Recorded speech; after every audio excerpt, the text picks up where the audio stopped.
মধ্যে রব্বুল আলামিন বলছেন فأما من طغى وآثر الحياة الدنيا فإن الجحيم هي المأوى আল্লাহ রাব্বুল আলামিন বলছেন যারা সীমা লঙ্ঘন করেছেন, যেই মানুষগুলো সীমা লঙ্ঘন করবে এই মানুষগুলো দুনিয়ার জীবনকে যারা অগ্রাধিকার দিবে, দুনিয়ার জীবনকে অগ্রাধিকার দিবে। আপনি একটা জায়গায় কাজে বসেছেন, সীমা লঙ্ঘন করছেন, রব্বে কারীম মুয়াজ্জিনের মাধ্যমে আজান দেওয়ার যে পদ্ধতি রাসূলের মাধ্যমে তিনি জানিয়ে দিয়েছেন আল্লাহ রাব্বুল আলামিন, মুয়াজ্জিন চিৎকার দিয়ে সর্বোচ্চ আওয়াজ দিয়ে আপনার কান পর্যন্ত এই আওয়াজগুলো পৌঁছে দিচ্ছে।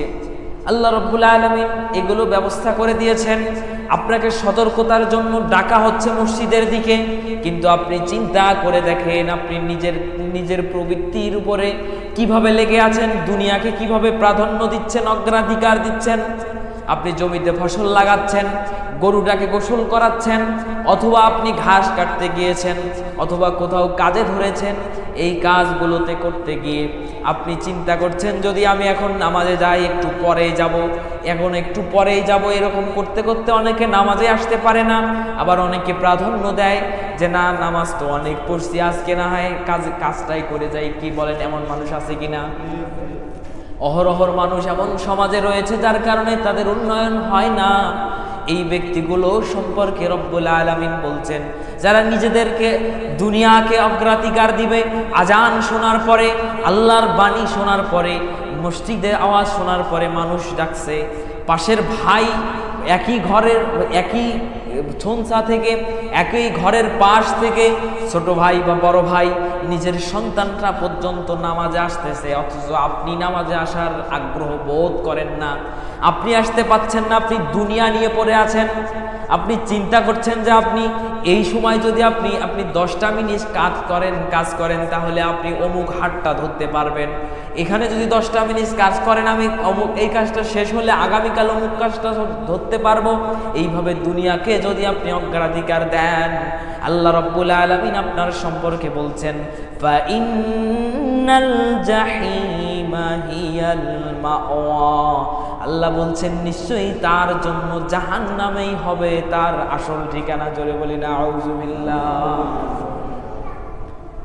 আল্লাহ তাআলা আপনাদেরকে সাধুবাদ দিচ্ছেন এবং আমি নিজেও সাধুবাদ দেই আপনাদেরকে, যারা দ্রুত গতিতে মসজিদে আসতে পেরেছেন এবং যারা আসেন প্রায় প্রত্যেকটা সময়।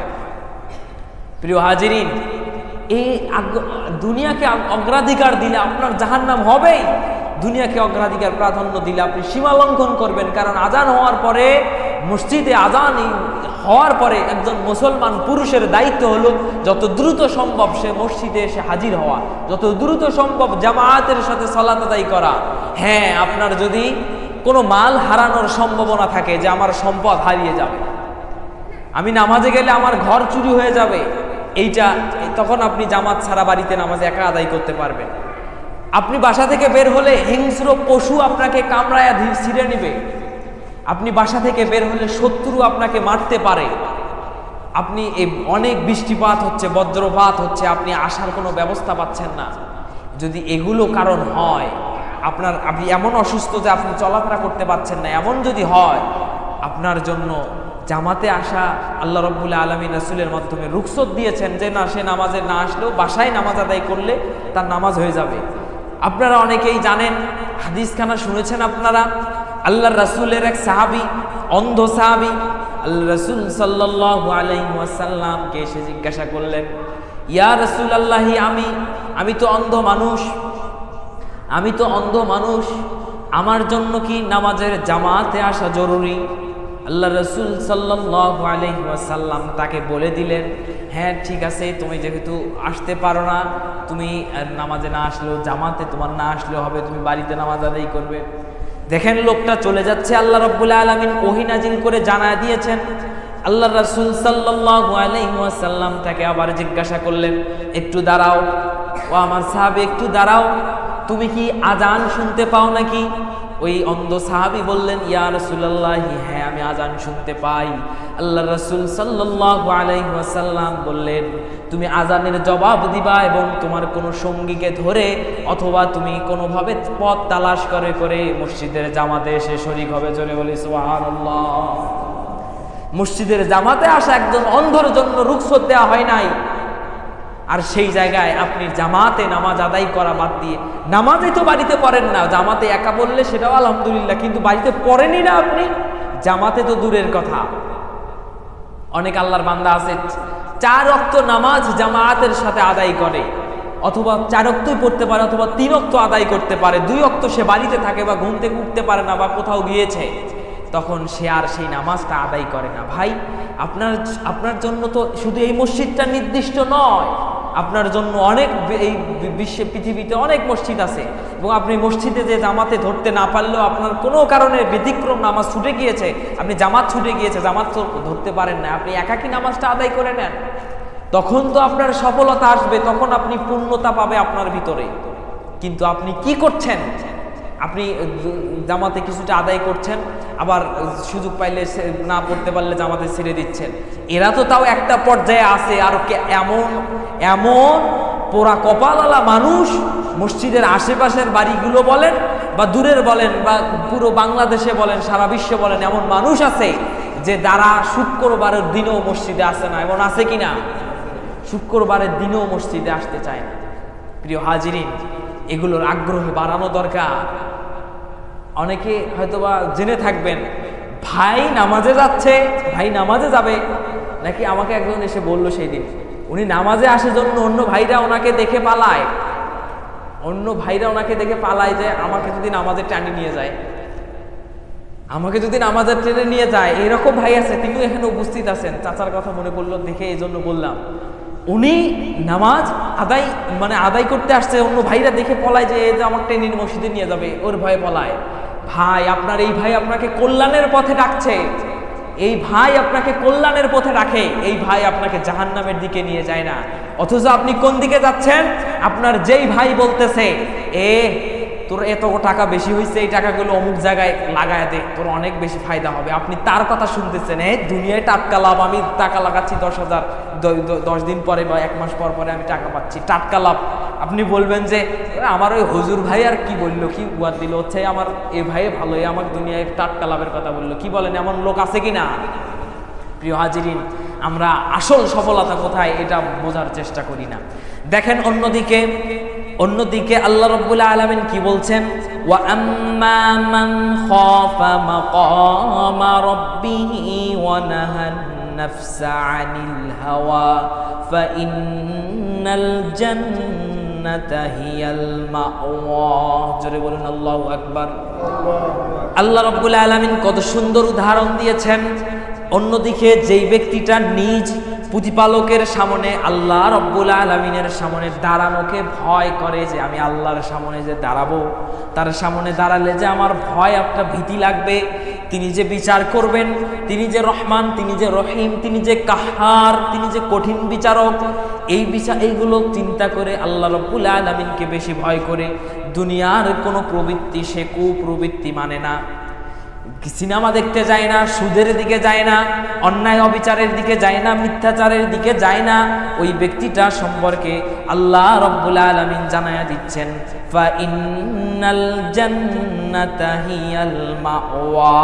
আল্লাহ রব্বুল আলামিন অবশ্যই ওই ব্যক্তিটাকে জান্নাতে তার আবাসস্থল করে দিবে। জোরে বলি সুবহানাল্লাহ।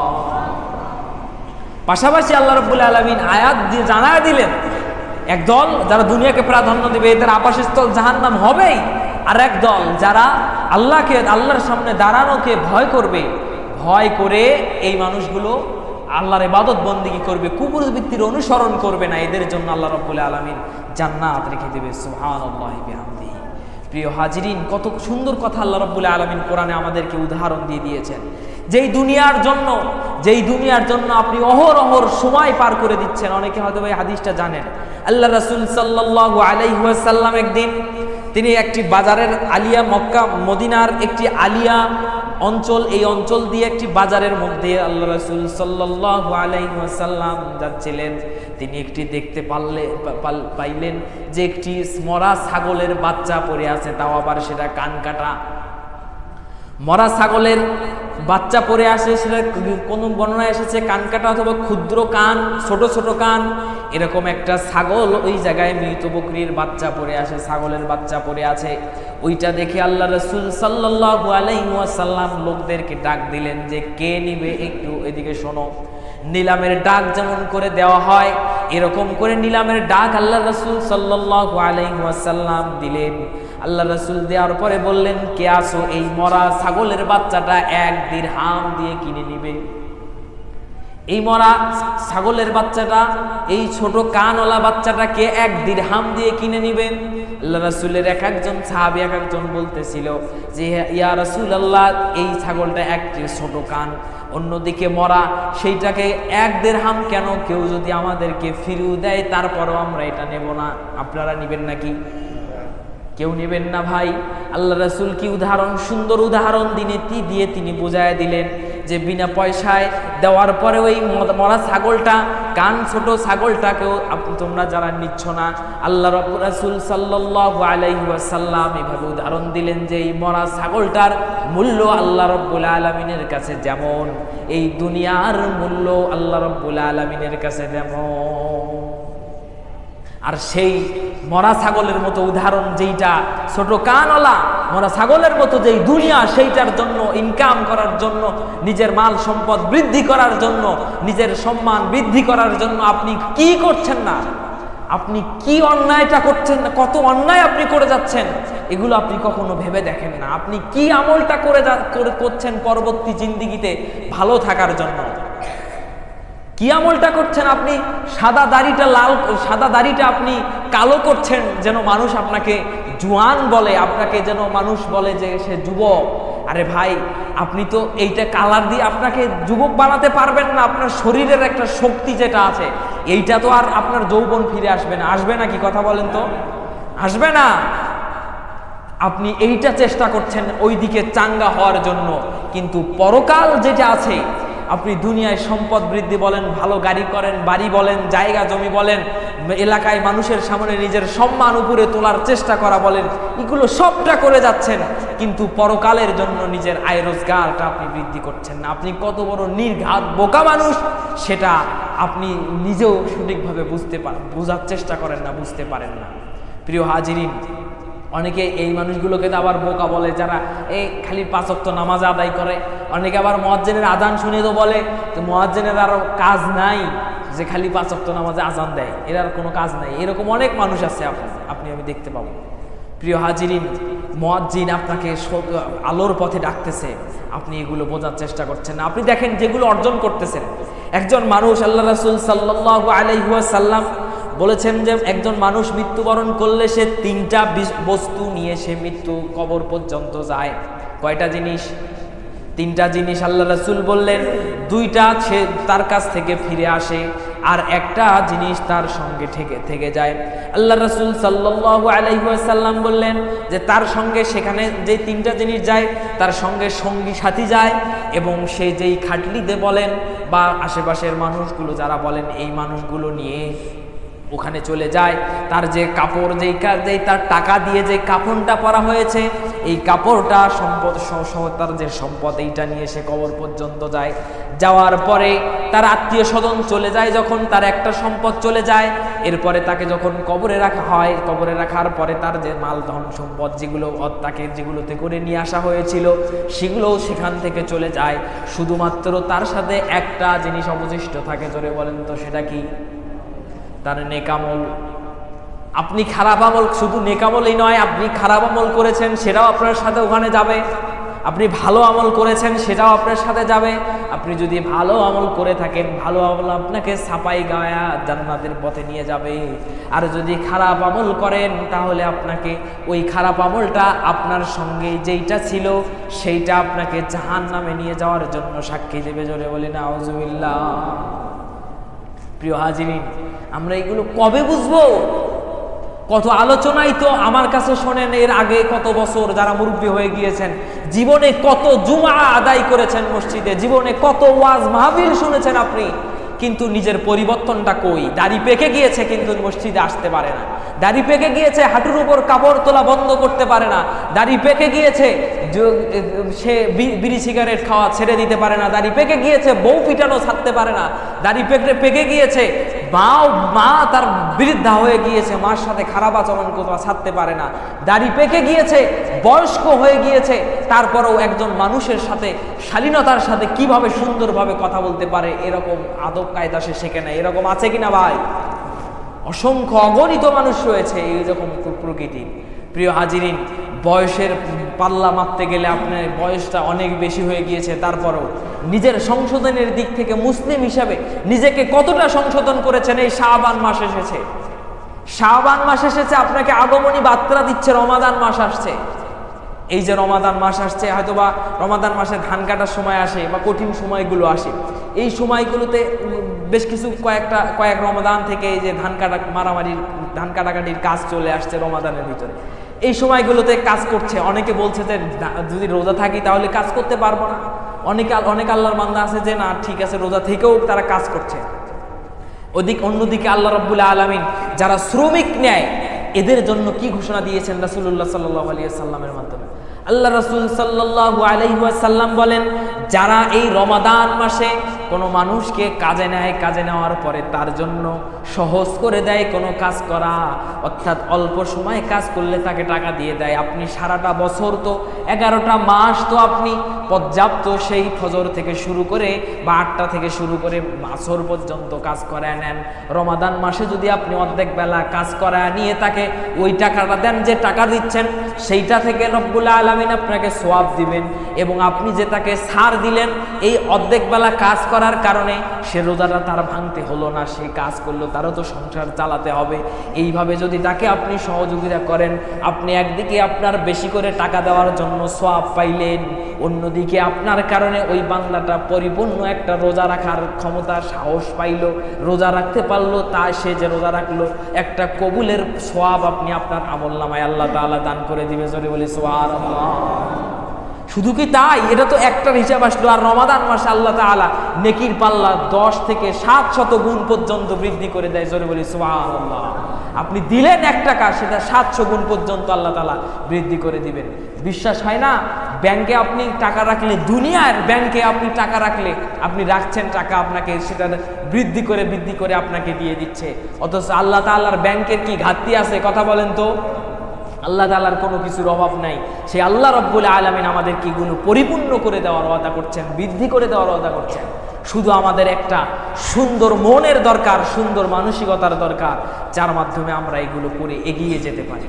প্রিয় হাজিরিন, দেখেন আমাদের সমাজের অধিকাংশ মানুষের যেই কাজটার কারণে, যেগুলোর কারণে মানুষেরা ইবাদত বন্দেগী করতে আগ্রহ তাদের জেগে ওঠে না, তার ভিতরে একটা হলো শয়তানের কুমন্ত্রণা।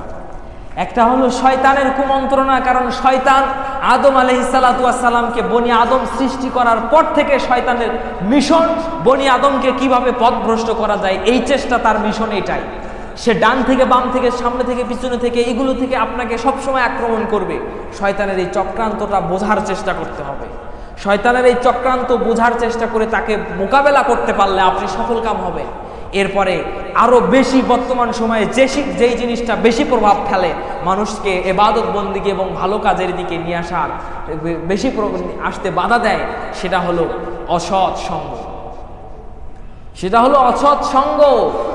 আপনি যেই ভাইটার সাথে চলেন, যেই বন্ধুটার সাথে চলেন, যেই চাচার সাথে চলেন, সেই চাচা নামাজ আদায় করতে আসে না। আপনি এমন এক চাচার সাথে চলছেন, এমন এক ভাইয়ের সাথে চলছেন, সে আপনার থেকে মনে করেন আপনি আপনার বাবার বয়সের বা সম্মানিত ব্যক্তি, আপনি তার সাথে চলছেন। এখন আপনি সুযোগ পাইলে, একা থাকলে আপনি নামাজে ঠিকই পড়েন, কিন্তু আপনি যখন ওই চাচার কাছে গেলেন, চাচা নামাজে আসে না। এখন আপনি মনে করছেন বাপের বড় ভাই, এত সম্মানিত ব্যক্তি, তাকে ছুঁয়ে কিভাবে নামাজে যাই, নামাজ পরে পরে আর আপনার নামাজ হয় না। এরকম হয় কিনা ভাই? এরকম কিন্তু আপনি মিলায় নেন, আপনার চাক্ষুষ প্রমাণ আপনি মিলায় নেন। অনেক ভাইয়ের এই সমস্যাগুলো হয়ে থাকে। অনেক বন্ধু তার বন্ধুর কারণে এইগুলো কারণে নামাজ আদায় করতে পারে না। আল্লাহ রাব্বুল আলামিন এই জন্য আপনাকে আমাকে সত্যবাদীদের সঙ্গী হতে বলেছেন, যারা সলেহ বান্দা, নেককার বান্দা, তাদের সঙ্গী হয়ে আমাদেরকে এগিয়ে যেতে বলেছেন।